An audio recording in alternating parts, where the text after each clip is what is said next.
It's time to return back to season 1 Wild. of Jared and Al Watch. It's been a long time since we've been here. Yeah, it is. A very long time. What year was that when we started season 1? Well, 2017 technically, Oh, wow. What do you mean technically? because I think that would be right. I'd have to do a lot of clicking through here Oh, don't worry to about it. to Don't figure worry that about out. But I feel like timeline wise that makes sense. That makes sense. It has been 3 years, almost to the day, Oh, since wow. we last visited Sailor Moon Crystal, Wow. and we're back here on Jared and Al Watch Sailor Moon Crystal. This is episode number 40. Whoa. I'm Jared, joined as always by Doc Al and Ladium, Hello. and we are discussing Sailor Moon Eternal Mhm. because those movies finally came out. Yep. Yeah, they dropped on Netflix today. Well, today we were recording it. Almost a week ago when you finally listened to this. Correct. So yes, May 30th, 2018 was the final Sailor Moon Crystal episode for then. And now we come back. The description of this episode on our website has us mentioning apparently what we thought the movies were going to be for the fourth arc. Mm-hmm. Do I remember what we talked about? No, of course not. No, I have no idea, and I didn't. I did listen to not it do in our due advance. diligence. No. Nope. Whoops. But yeah, May 30th, 2018. Last time we talked about Sailor Moon on this very podcast. Then we would talk about Love, Life, Sunshine after this. Heck yes, Love, Life, Sunshine. And that took us down a very different path. Yes, it did. That we're So, about yeah. to embark on again very soon. It's true. So yeah, Sailor Moon Eternal, the movies representing the fourth arc of the manga. This is technically the fourth season of Sailor Moon Crystal, but they Mhm. decided to split it up into 2 movies, Mhm. which have been in development since 2017. Yikes. It's been a long time. These came out earlier this year, January 8th, 2021 for the first movie, and February 11th, 2021 for the second movie in Japan. And then, as you made mention, they just came out on Netflix worldwide on June 3rd, 2021. I believe these were supposed to come out on September 11th, 2020, but got delayed due to COVID and everything. Mhm. So they didn't come out until the beginning of this year, man. 3 years ago, we didn't know what the hell the world was going to be like when we finally watched these movies. No. No clue. Nope. Oofa I had doofa. no idea where it was going, but here we are. Here we are, finally. We are able to discuss these movies. No. Let's talk a little bit about the development of these movies real quick. Okay. January 25th, 2017 was the announcement that they were going to continue the Sailor Moon Crystal anime. On June 30th, it was revealed that they would be 2 theatrical films. The director of the 3rd season, Chiaki Kon, would return as director for these films. On June 30th, 2018, production of the films began. Kazuko Tadano was given character design. They were also the character designer for the first 2 seasons of the original Sailor Moon movie and Sailor Moon R the movie. Which I think makes sense because there's a lot of times I think when you watch this film, it feels like 90s designs at points. Mm-hmm. So that definitely kind of makes that make more sense. Originally, this movie was called Pretty Guardian Sailor Moon Crystal, the movie Dead Moon Arc, before getting condensed down to Sailor Moon Eternal. That's probably a good idea. Yeah. On June 30th, 2019, we got more staff. Kazuyuki Fudayas is the scriptwriter, I think, who also did the 3rd season as well. Or no, they didn't actually do any of the seasons. They had done JoJo before. What? They had done JoJo scripts before. Which JoJo? All of them. All Like of various JoJo. episodes here and there. It wasn't like the full season, but they have done like various episodes I see. of each season. Naoko Takeuchi is going to supervise everything, of course. Studio Dean is co-animating and producing the film with Toei Animation. And then they gave it the Sailor Moon Eternal movie. So there you go. And then 2020, they basically did a lot of the casting announcements because, of course, you're going to because that's into the run-up of the film. But, of course, it got delayed in September to January, and now here we are. These films are finally out here, and we get to talk about them. Yes, we are here to talk about it. Al, Mhm. I almost want to say that it would have been better to just say, hey, if you're going to watch these films, watch the second one. Because the first one's real not good. It's real not good.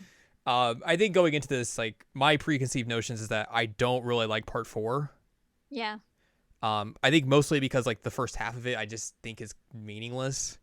Mm-hmm. It's a lot of retreading of tropes and just formulaic ideas and everything. It doesn't really pick up until the Outer Guardians show up, and I think that's when it actually starts getting interesting. And that the movies, I think, kind of fall into that same vein, Yes. where the first half is just, formulaic, and it moves at a breakneck speed, which is something I was kind of concerned about when they were like, hey, we're going to make these movies instead of a television season, because you were condensing down this arc into 220 minutes, or not 220, 160 minutes, because these are basically hour 20 minute per film. And if you were doing that with a television anime, let me see here, 24 times 12, let's go 13, give you a take here. That's 312 minutes you have. So you are essentially cutting your time allotment in half. Mm-hmm. If we were doing a standard 13 episode run like season 3 was. I will say I think this actually follows the manga really well. Like, the manga itself also kind of has that breakneck speed where it's just like things happen. But it's also a detriment because a lot of times it's like there's not a whole lot of time to build things. It is, something happens, you're on to the next thing. Something happens, you're on to the next thing. Yep. Yeah, it was definitely just like insanely breakneck. So it means like you don't have a lot of time for like let things simmer or anything, because immediately you're on to the next thing and you're just like, okay, well, what's happening now and everything. And a lot of the fights really don't have a whole lot of like weight to them. Mm-mm. Because they're really not fights. It's just like one person will get attacked and then stuff will happen and then the other person will attack back, and that's the fight. Yeah, and I mean, I mentioned this while we were watching it, but a lot of it is just like annoying in a way. Mm-hmm. Because you never really feel like anybody's actually powerful enough to do anything useful. Yeah, that's also, I think, a big problem with this is we get like 2 big transformations throughout both movies. Mm-hmm. And most of them are just like, all right, you're weak, so we got to weaken you down. Here's a new transformation, and now you get to do this. And then you're weak again immediately. Yeah. Like, it just doesn't really make much sense. I feel like it only makes sense if you're looking at this through the eyes of a manga that is released monthly, where you're getting these specific chapters of the story and you have to wait a month for the next one. So it's not like you're getting breakneck pace. Mm-hmm. If you're reading this at release. If you're reading it, once it's all together, that kind of makes it more problematic, I think, because it just formulates that breakneck speed. So it's weird. It just kind of felt like everybody got nerfed. Yeah. And then once you think like they're not, then they get nerfed again, and then now everything's fine again. Yeah. It's weird. It's just like repeated nerfing and just uselessness. Yeah. It started getting really annoying to me as we were watching it. Yeah, I can't really argue with that. I think the one thing I was like most curious about going back into this is just seeing like, are my thoughts going to change on this arc specifically?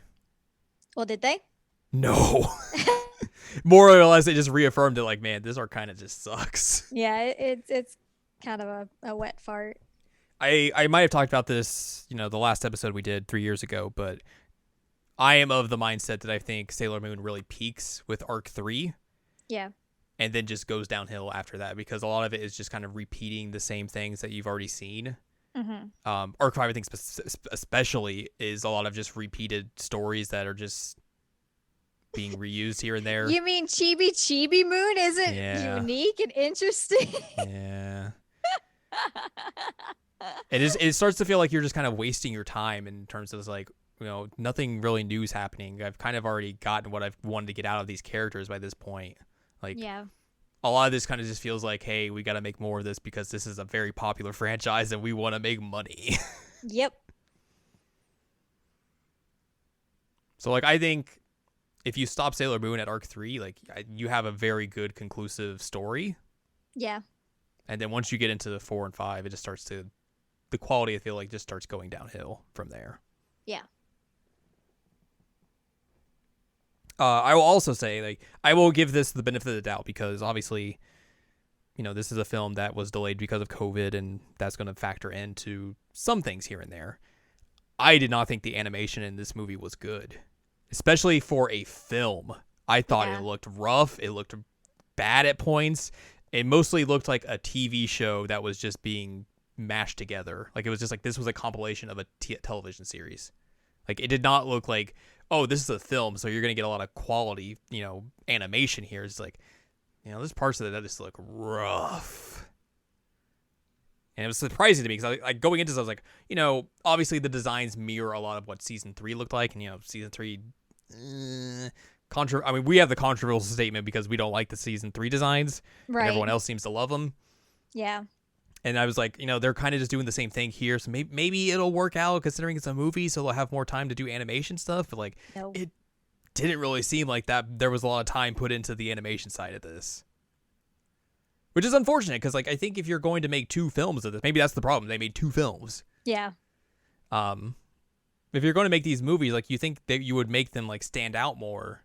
Whereas these, like, they just look like anything else you would see on television. Like the only thing I think that is interesting about them is, like, there's times, like I said, where it looks like it's from the 90s, which it makes sense because this is a series from the 90s, so you'd want to evoke that.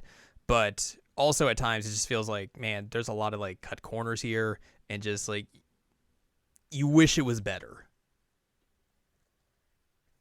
Like, this series deserves better. Yeah, I agree. It's butts. Booty, booty, butt cheeks. Well, I suppose we should talk about the story Yeah. of this. The only problem is that, like, none of these Wikipedia pages have good synopses. There's always like, here's a paragraph. Oh no. But I mean, like, the first movie is pretty self-explanatory, where you don't really have to go into it that deeply, because a lot of it is like some setup and then just like, let's repeat the same thing 4 times in a row. Yep. So this basically, kicks off as the end of season 3 did, where it teased off the Dead Moon arc, where there's the solar eclipse happening. Usagi, Chibiusa, and Mamoru are there. They're gonna watch the solar eclipse, and something's coming through the eclipse. Ah, spooky. And he's wearing a waistcoat, He's wearing a waistcoat. Yeah, it's real weird. which, don't forget, we have to talk about the animation error that Yeah. happened. So they see that, and everyone's just like real freaked out about that. It's real weird. Chibiusa is supposed to be leaving that day, obviously, but there's too many people, so she's like, "Oh, I'll just leave tomorrow." And then she gets calls from a Pegasus who's like, "Hey, I'm looking for a maiden. You want to help me?" She's like, "Oh, a maiden. I'm a maiden. Cool. Yay! Here's a cool bell." She's supposed to go up or get up early and leave, and just basically bolts without telling, or she leaves a note, is like, "Hey, I'm leaving. Bye." Tries Supposed to to leave. wake up at 5 a.m. Yeah, 5 a.m. What the heck? Ugh. She goes to leave, but she's unable to leave because there's a barrier. Yep. She's like, well, that's weird. Anyways, I think this is where the 3 of them go to the kitty cat hideout. The kitty cat hideout. And they're like, hey, what's up? So there you see like a back shot of them, and it's Mamoru in the waistcoat, and then it cuts back to them, and he's in like a jacket and his weird shirt. Yeah, his shirt does not fit him. It's real weird. Also, Mamoru is getting the black lung. Yep. He's like, man, they told me I need to get the COVID vaccine, so I decided to get all of them at once. Every single one. All of them. I got the cocktail.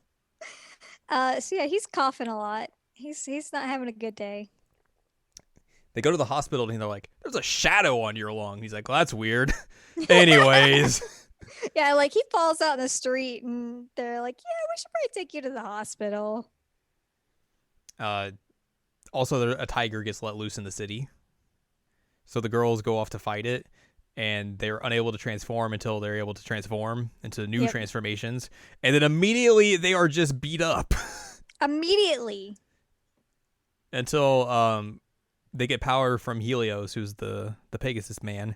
Mhm. He's like, "Here you go," and then they beat him.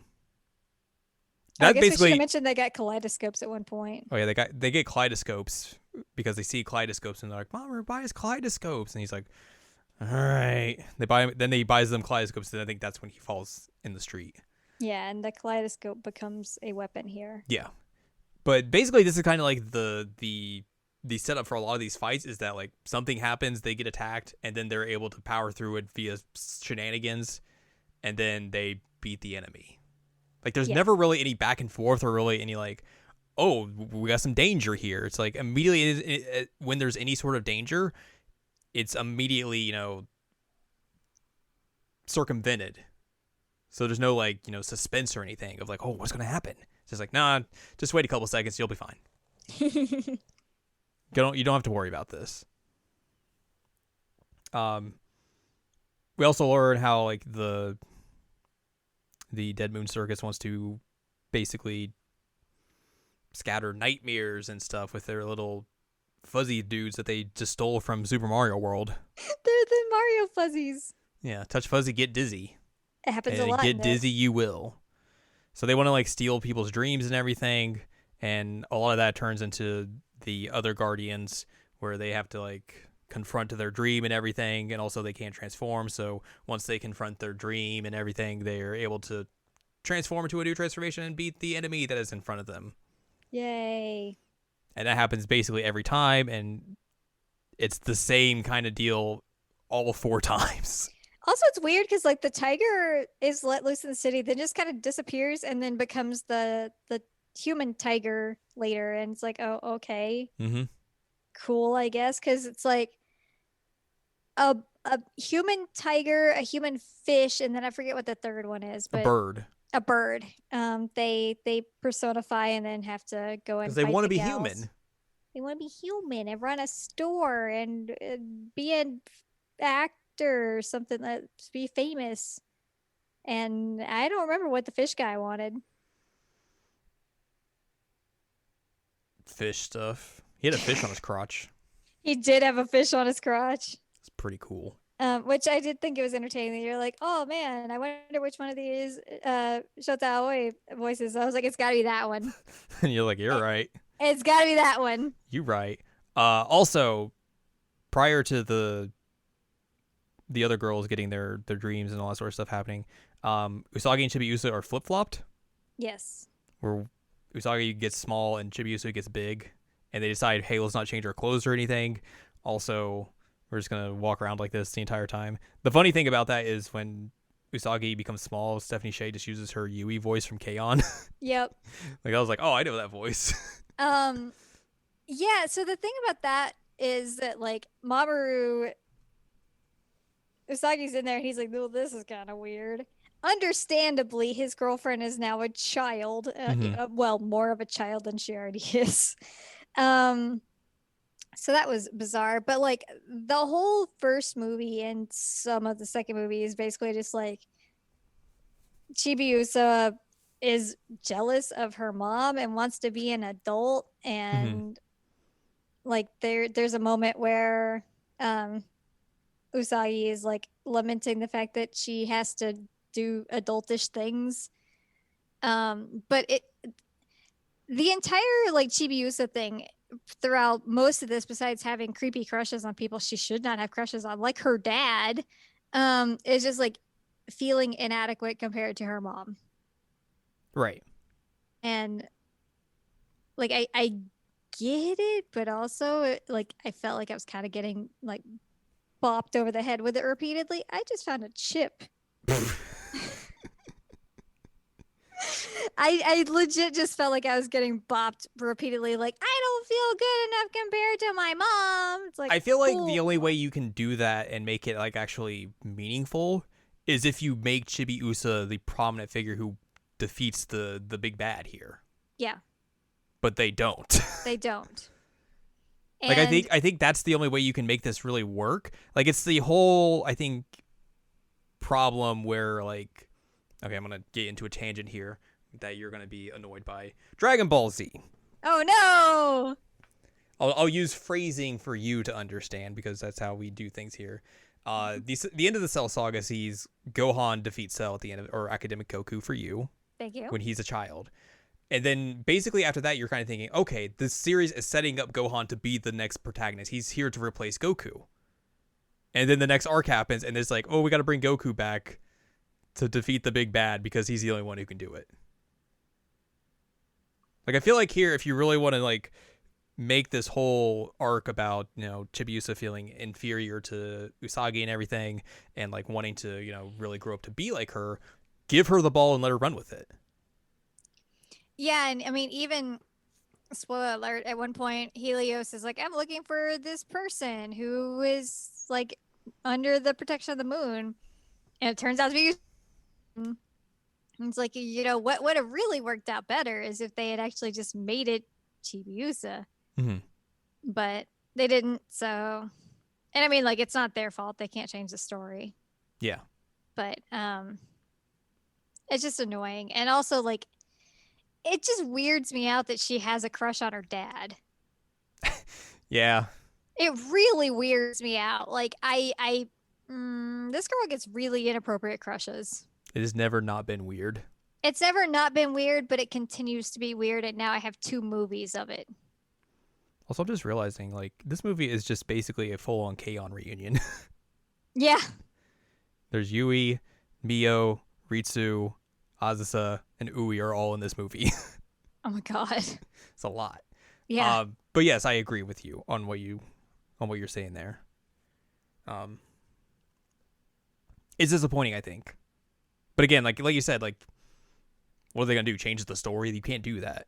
Like, Can't do it. if you're making a manga retelling, that is the thing you got to go with. And again, I think it's a problem with the manga as well. Like, this isn't just strictly with these films in particular. Like, Correct. this is a pretty good manga retelling of the manga itself, so it's a problem with that too, not just these. So yeah. Yes. So first they have to go save Mercury from her bad dream, and she's able to knock herself out of it. And then the girls show up, Usagi and Chibiusa, and they transform, and then they're just back to normal. Yeah. It's like, man, wish you guys had thought about earlier when everybody They spend like there's like 5 minutes of them being spent like that, and then just like transforms like, oh, okay, I guess we're normal again.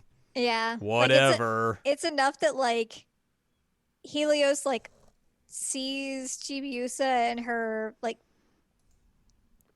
older form and is like, "Whoa, it's you." And that's about it. That and Little maiden. little maiden. That and again the Mamoru thing of like, "Oh, this is weird. I don't know how to deal with my girlfriend being a child." And then they just nap together. Yeah. Yep. So we say Mercury, we're back to normal.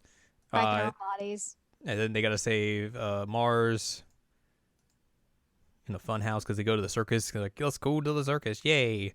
Do some scouting out to see what's going on here. Mars gets saved by her crows, Yep. Phobos and Deimos, and they just turn human as well. Yep. They're like, hey, here you go. And she's like, cool. Jupes has to go get some herbs. Going to the herb shop. And the herb shop's like, here's some rings for you. And it's like, okay, that's weird. Yeah. And she has to come face to face with her dreams as well. And beat Oh, up the 1 herb minute. man. Going back to Mars for a second. That dude, I mentioned it several times. He looks straight up like he's out of a like hair metal band from the 80s, and it's fantastic. Oh, totally. Yeah. And he's apparently voiced by the same guy who did Barrett in Final Fantasy VII Remake, which that's hilarious. Anyway, back to Jupiter and her herbs and her rings. I wonder if it says anything about the design of Tiger's Eye. Tiger's eye. Tiger. Tiger. Tiger. Tiger. It does not. Aw. Who voiced Tiger's Eye in the Japanese dub? That's the real question. Almost like question. Question. You know, the question. What do you got here for me? This person's in Naruto, but you don't know them, so you're not gonna. That's nothing for you. Nope.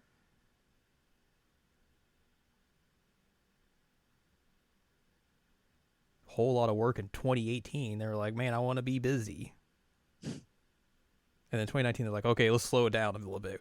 Whoa, Nelly. Too much work. Too much work.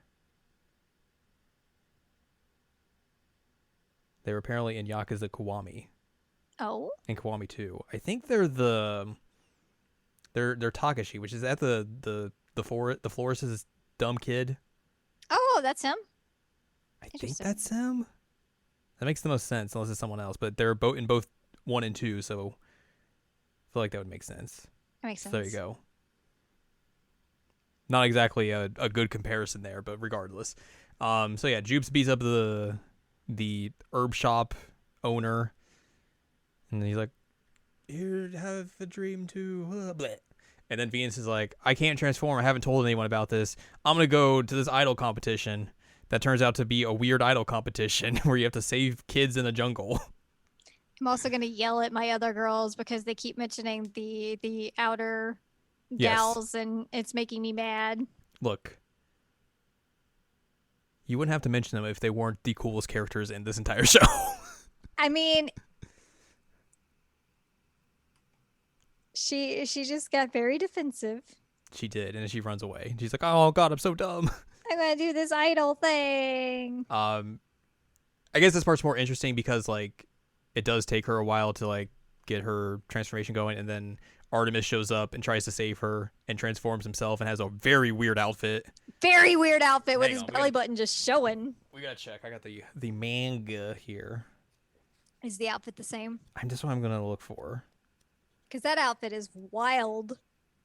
I love that he's just showing his belly button. He's, what up? You're my belly. I don't know if we actually get a good look in this volume of it, so yeah. You only get to see just like his very upper half. So you don't get to see how weird it is.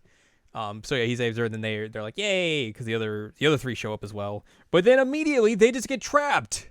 Immediately. And that's how the first movie ends. Immediately. And so that's what I mean is that they get nerfed. Like they're like, oh yeah, right. Oh God, everything is bad immediately. And I'm like, what is happening? Yeah. So annoying. There is a post-credits stinger where we see Hotaro basically hearing things from Saturn. And obviously that's your tease for the next film. Mm-hmm. Which if you were in Japan, you would have to wait a month to watch. If I would have had to like wait a month for the in-betweenies, I would be like so mad because I had to see that first film and I'd just be like, oh my God, this was a waste of time. Yep.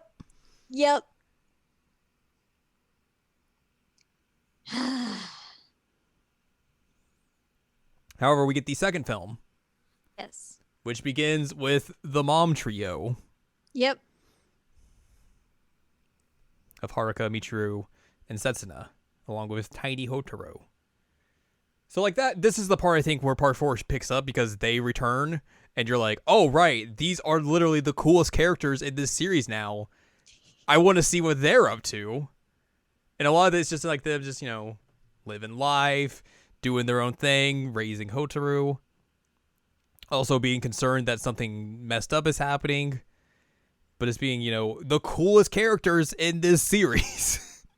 And also just, being a family of dad, mom, kid. And the god of death. Yes. Casually. Also, yeah. I've looked it up, and that is, in fact, the same outfit that is in the manga. And, oof. It's a mistake. It's a mistake. Like, I didn't even notice the fact that he has, like, garters from his shirt that clip onto his pants. and it's also like crisscross underneath that. It's a mess. It's a hot mess. I know Naoko Takeuchi basically took a lot of like inspiration and sometimes just like copying from fashion from that time period. Could have left this one. Could have left this one on the cutting room floor. It is that fashion from this time period? It's a good question. Because oh boy, Oh, it's a mistake. Also, it sure is a look. It might have a boob window. I think it has a boob window. It's entirely possible. Oh, it definitely has a boob window. There's so many mistakes happening with this. Anyway, moving on. So yeah, we just hang out with the mom trio. Everything. Michiru has violin lessons for little kids, and then Hotaro does hers, and she just lets ghosts come out. So it's like cool, spooky ghosts, and the ghosts are of Pegasus and Chibiusa. So she sees those ghosts and then runs after them, and the kids are like, "Ah, ghosts!" And then Hotaro's like, "Pegasus is gonna die." Real messed up. And then Michiru just like walks up behind her, is like, "Hey, you okay?" She's like, "Huh, yeah, I'm good. I'm good. Hey, what's going on?" And then after that, we see Hotaro just basically playing with like a weird galaxy that she can just summon. Did you mention the fantastic outfit in the moment that I was out? The fantastic outfit. With the like one single button up? Haruka just like having her dress shirt with one button that she just wears the whole time. Like the best part is like before all this, like there's a part where Michiru's in the like a shop or something and a fan comes up to her. Haruka's like, "Oh, she's with me." She just has the one button still. That's what I was mentioning when I got cut out, was that it was such a power move that she just like came up and was like, "Hey, with me. Hello. Thanks for the flowers." And Michiru was like, No, I got these myself." She's like, "Oh, okay." I guess. And then Michiru gets a drive for some reason. Yeah. So yeah, they hang out with like the weird, I don't know, galaxy thing that Hotaro has. And then this is where Haruka like loses the button. Yep. He's like, "All right, I'm gonna let this breathe."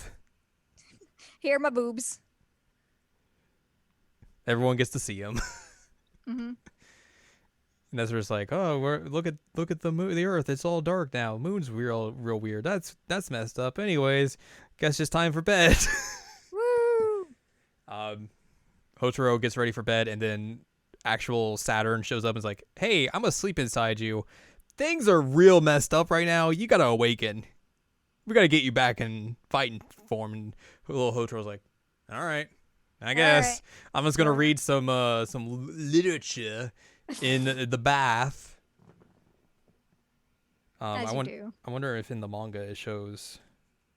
It does not show in the manga what she's reading, but in the oh, it actually does. It's the collected poems of Yeats. Amazing. W.B. Yeats. Because when you're a child, you just read poetry in the bathtub. As you do. Because that's just the thing. I mean, with her mom trio of parents who are like high academic, musician, and race car driver. In Africa. You know, you got to do what you got to do. You read Irish poetry. Yes, sometimes you just got to do that. Ugh. You know, greatness begets greatness. Mm-hmm. And that's what's happening here. Yeah. So basically she does that and then awakens and then comes to the other three and is like, "It's time to get to work." Oh, yeah, let me I'm gonna quote Einstein here. And here's some cool things. All right. We got to go to work. The prince and princess are in danger. Yep. So that's like the first like 15 minutes of the film, and I was like already like, "Oh, I'm good. I'm on board now. Let's go." This film's good again. Except for So they transform and everything, and then they basically just like teleport to where the other four were kidnapped not kidnapped, but just trapped at the end of the last movie, and just basically just wreck stuff and are like, "Hey, what's up? We're here to save you. You're just good now." Destroy everything. The other's like, "How are you here? What happened?" And they're like, "Well, you know, we were doing our thing, raising the kid, and then we got these weird premonitions. Like, Setsuna was, you know, in the observatory. Michiru was playing a concert in Vienna, and Haruka was having a Formula One race in Africa. Yep. She was at the start line, just like, oh,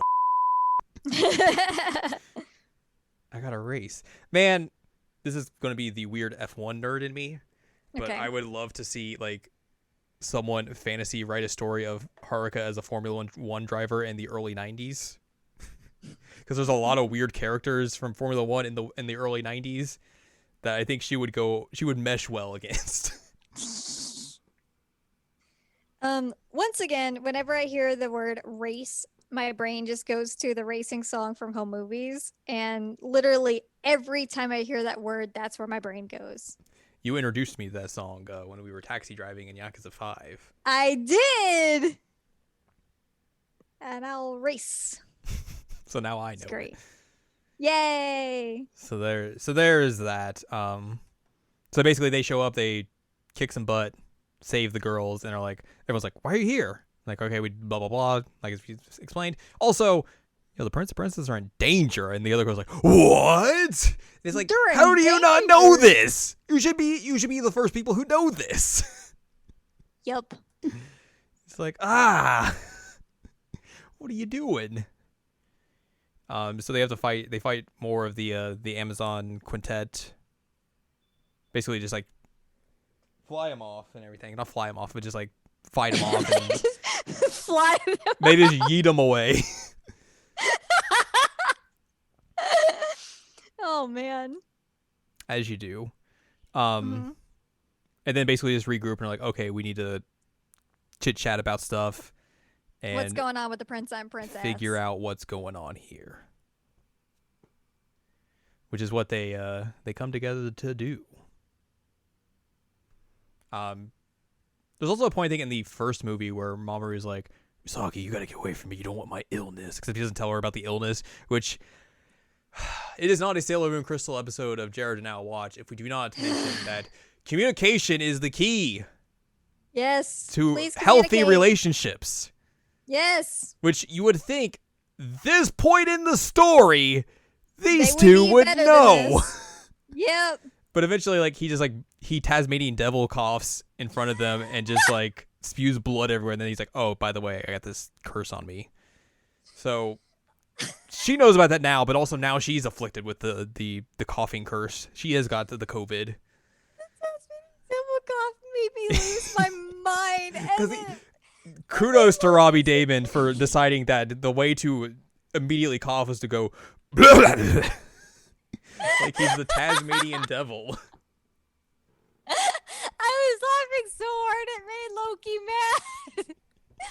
Oh man, and now I'm laughing again and it's making him mad again. He's like, stop laughing, stop having fun.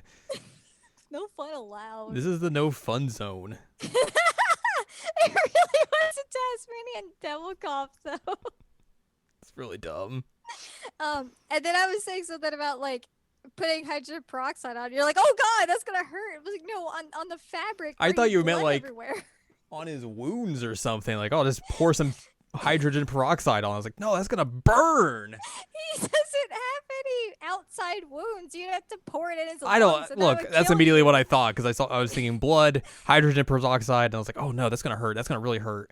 No, it's how you clean blood off fabric.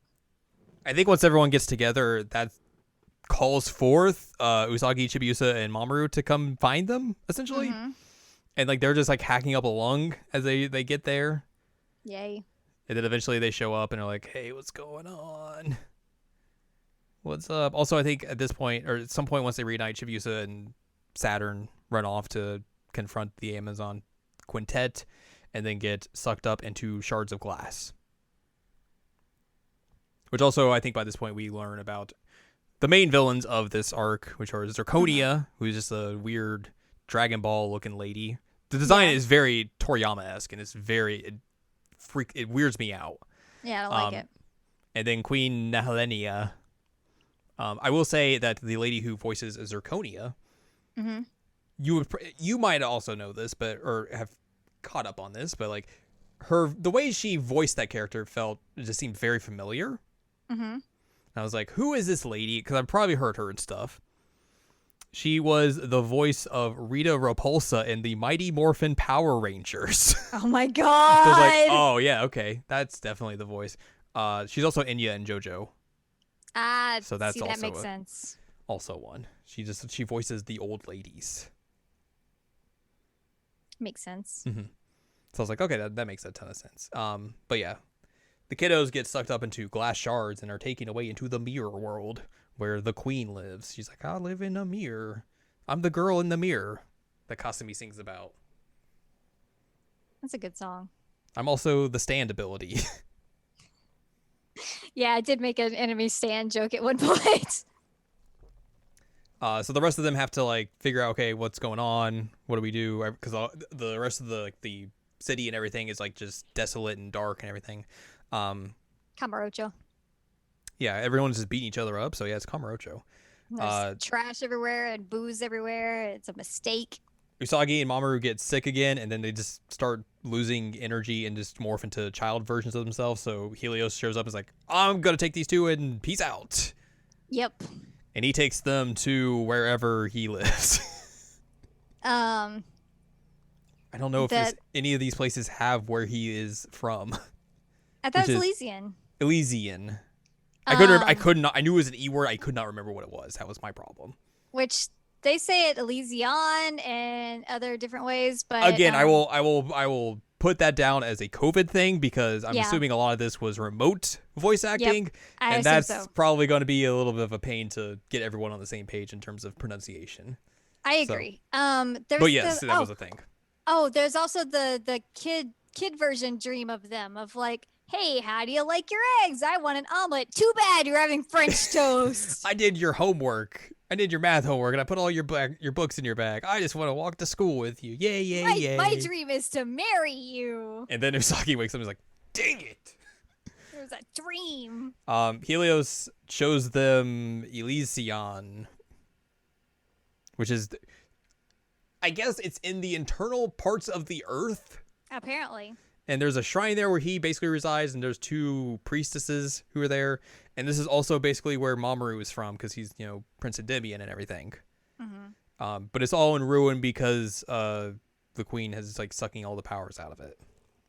Because she's also captured Helios and everything. Got him in a cage. But they're able to regain their like original forms because they're there, and there's like a little bit of power left to give them their forms back. Mm-hmm. So they get all that info dump and then basically are sent back. Yep. And then they're like, "Hey, we got that golden crystal." The golden crystal, which is basically Mamoru's version of the silver crystal that he has. But they're like, you got to get it out. And they're like, "Oh, we don't know where it is." And Usagi's like, "Probably just inside you, like my crystal is inside me, so I guess we could probably just figure that out." And he's like, "Okay." We were joking she was gonna have to like dig in his organs, find it. Just Tasmanian devil cough. We'll get through it. It's fine. Turn your head and cough. Yep. So they get sent back, and then they kind of relay everything back to the others and everything. So Usagi runs into the mirror, meets up with the queen, and then sees the shards of glass and also the balls that the Amazon Quintet are in now. Mm-hmm. She's like, "Oh no, that's bad. I gotta fight you." And she looks like she wins, but and they're able to destroy the mirror and everything. But then Zirconia shows back up and is very big, and then just like has a mouth on her shirt, on her jacket or cloak or whatever, and then shoots like giant energy beams at Usagi and Mamoru and takes their crystals. And it was like, "Hey, you're very high up in the air, and you have to shoot these things all the way to us. You probably could dodge these." Yeah. So the silver crystal gets taken and gets purple crystallized. Purple crystallized. By Nilenia. I did like the pretty kaleidoscope art, though. Yeah, so they get like sucked into, or Usagi tries to do an attack, her kaleidoscope attack, whatever it's called, and basically gets reflected back at them, so they're stuck in like a kaleidoscope area, which is a cool look. It was pretty. We get backstory on Nilenia, and she basically was evil, who was in the depths of the moon, who showed up. It's basically Sleeping Beauty. Yeah, she showed up when Usagi was born, and was like, "Why didn't you invite me?" And everyone's like, "You're the devil." She's like, "Well, that's rude." And then It is kind of rude. yeah, and then Queen Serenities is like, "All right, well, you gotta go. See ya," and So then just she zaps her curses. away. Yes, she curses the Moon Kingdom and everything, Silver Millennium. She's like, "Oh, my curse worked, ha ha ha!" And then like it cuts immediately to Michiru, who's like, "That's not how curses work." Yeah. It was just a lot of coincidences that kind of happened here. Don't get ahead of yourself. Yep. Get out of here. So yeah, it's basically it's another form of, hey, you are being powered down, and now we're gonna power you back up. Mm-hmm. So everyone gets a new transformation. We see the debut of Eternal Sailor Moon. And the weird transformations into like evening dresses at one point. Yeah, so just like, okay, cool. I don't know what that's about. But I guess. And then they just transform back into like their normal sailor outfits. Yep. Mamoru was able to pull out his golden crystal and is like, have some power. Here you go. So everyone powers Sailor Moon up and she's able to defeat Nihilania. He sure does give her his power, all right. He sure does. He's good at that. He's very good at that.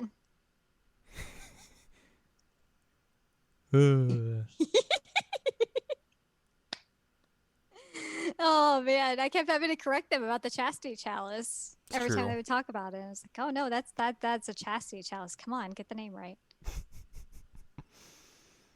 So they're able to defeat her. Everyone gets the dresses again. Yep. And then everything just turns back to normal. Everything's all hunky dory. But then they have to go find Helios, and Chibiusa's very sad and cries on him until he wakes up because he died. Yep. But then he wakes back up and he's like, "Little maiden, why are you crying?" She's like, "I'm happy." He's like, "Good job. Yay, I'm alive. Look at my trusty steed." And she's like, "Oh my goodness, a horse." He You're takes him, like a knight on a white Yeah. steed. he takes him back to, I guess, the actual parts of Earth, not the inner parts of Earth. And then is Yeah. like, "Well, see you later."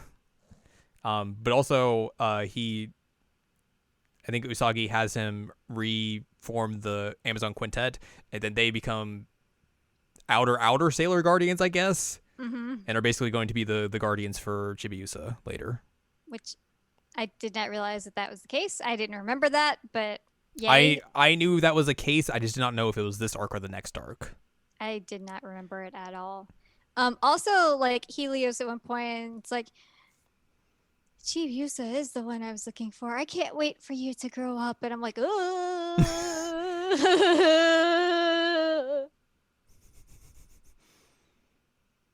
Yikes. Get out of here. Yikes. Yeah, she does also smooch him, which I guess like they smooch twice in this movie. And I'm like, ooh. Ooh. Ooh. But yeah, Helios is alive and has a horse, and Chibiusa is like, oh my god, there's a horse. I already had a big crush on you, but now you have a horse too? Oh. That's basically what happened. Apparently, Naoko Takeuchi hates Helios's clothing. Really? She said she was dissatisfied with Helios' clothing design, having created his outfit in a hurry because it was easy to draw and she was pressed for time. She describes the result as ugly and a disaster, commenting that Oh, the character no. inherited his irresponsible ways from herself. Oh no. Cool Rip. and cool. I wonder if she says Rip. anything about Artemis's terrible design. Oh god, that design's awful. No, Rip. unfortunately not. So yeah, Helios goes away, and then everyone is all hunky dory. There isn't really like a tease for part 5, Mm-mm. which I wasn't sure if they actually would do or not because they have not said anything one way or the other if they're going to do that. I'm guessing it'll depend on if these movies are successful or not. Yeah, But if they're getting Netflix money, it's possible. it's more possible than not because that Netflix money is deep. Them deep pockets. Mm-hmm. This is to say that the first film debuted at 9 out of 10 at the weekend box office in Japan, and ranked 6th in Filmmark's first day satisfaction ranking with a score of 3.46 out of 5. Oh. Which, yeah, that makes sense. So yeah, that is the Dead Moon arc. I will say that the original anime brought Nehelenia back for the 5th season. Like, she was like the first antagonist of the 5th season. Weird. Like, she's back immediately. And then some other stuff happens probably, but I just don't remember because I don't remember if I watched all of season 5 or not. But yeah, there's that. But she's dead now. She's dead. And dead. We will eventually, I'd assume, go to part 5 at some point, whether it's movies or a TV season. Also, it was kind of weird because when she was like dying, she kind of like turned into the old lady looking thing. I wonder if it's just supposed to be implied that it's the same. I think that was the situation, but Yeah. I was like, oh, hey, that's just the old lady. Mm-hmm. Yikes. Because she was very adamant that she was beautiful. Repeated it many times. I mean, she had her Himmerhammers out. Yeah, she did. Whoa. She's like, look at my Himmerhammers. Haruka had hers out too, so. I mean, that's Haruka for her. She doesn't care. Oh, man. Haruka's just like power moves, yo. She's the coolest character, so of course. Yeah. But yeah, so I guess eventually season 1 of Jared and I Watch might come back depending on what happens. And to a conclusion. Woo! So I guess with the context of watching this film and everything, and how we've seen how this works and everything, and thoughts on part 5 aside and everything, how do you think they should do the 5th and final arc? Like, should they just do movies again, or should it be like a television series?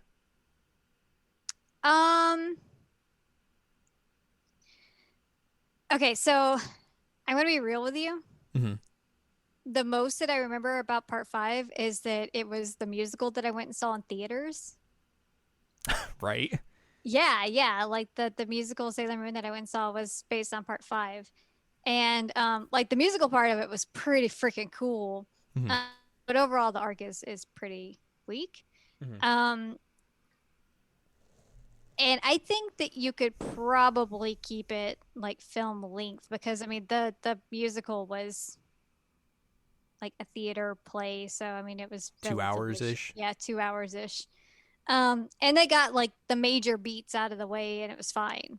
Yeah. And I don't think you're really going to miss a whole lot if you do it that way. I'm also not sure it's going to feel as breakneck as this one did. But I could be wrong. I think the thing I remember most about Arc 5 is that it introduces the 3 new characters. Starlights, is that what they're called? I think so. It's the 3 like pop idol dudes that are actually ladies. Yeah, the androgynous characters. Spoiler alert. Yeah, the Starlights, you're right.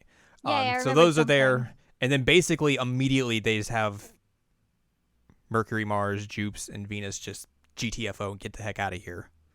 And it's a lot of just more of Usagi dealing with stuff with Chibi Usa. Yeah, Chibi. Yeah, I mean that's what I remember. So yeah, I don't know how like, again, like I haven't reread part 5 in a while because I just don't really like it. So I don't know how like if it would be very breakneck like this was, but at the same time, like looking at these 2 films, I'm just like, man, do I want to watch another 2 movies of arcs I don't really like that could just be, not as well animated and just kind of just go super fast where nothing feels like there's any weight to it? But at the same time, like, is dragging it out into a television series going to really Make a difference? make a difference or help anything? So Yeah. that's my question. So it would probably make the most sense just to do movies again. But I would be very curious to see if it would take them as long as they did with these. Yeah. Considering they actually now have like, they have the formula and everything to do movies if they want. Mm-hmm. So be very curious to see. And I guess after that, I guess we'll have to see if they decide to adapt Sailor V or not, Oh. or any of like the side story mangas, Right. which I would doubt. I would assume they'll just stick with the mainline series, but I think it would be cool to get a Sailor V something, Yeah. considering that's the one that's like never had anything outside of the manga. Right. But OVA. OVA. yeah, you could probably do an OVA. OVA of it. But yeah. It's going to be curious to see. Like, I wonder how long they will wait to talk about if they want to do a fifth arc or not. Because usually they've been doing these announcements in June. Mm-hmm. Which, oh yeah, it is June. It is June right now. Right. So I guess maybe we will see at the end of the month if they decide to talk about, hey, we're going to do another movie or not. Or if it'll just be like, hey, we will continue Sailor Moon Crystal. Yeah. One of those types of dealios. But for now, we're fully caught up. Mm-hmm. Again. Again. And we just have to wait and see if we get any more.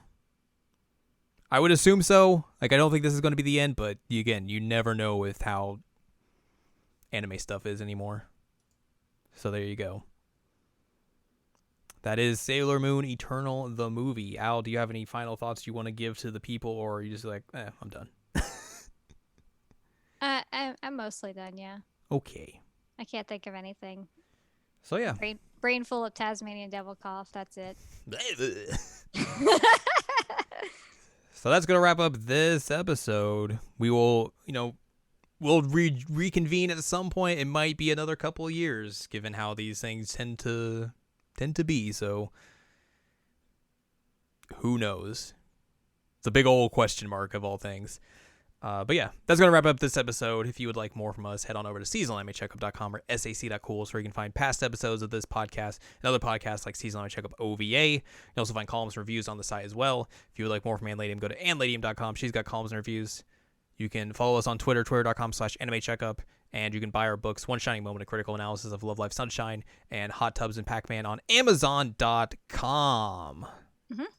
So that'll put a wrap on Sailor Moon Crystal for the time being. But next week, we return to the world of Inuyasha. Inuyasha. And continue that journey for a few more weeks until we have to stop again. I made the mistake that I'm wearing my Inuyasha pants to record the Oh, Sailor Moon you thing, fool. And I wore my Sailor Moon pants the other day to record Inuyasha.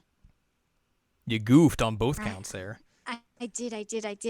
How Yeah, dare. we'll end up leaving the world of Inuyasha for quite a bit. Yeah, in a couple of weeks we'll break down exactly when that is and everything. But yes, next week we return to Inuyasha for season 1, episode 23. Jared and I watched episode number 23 of Inuyasha called, is this the right one? Yes, Kagame's Voice and Kikyo's Kiss. Yes.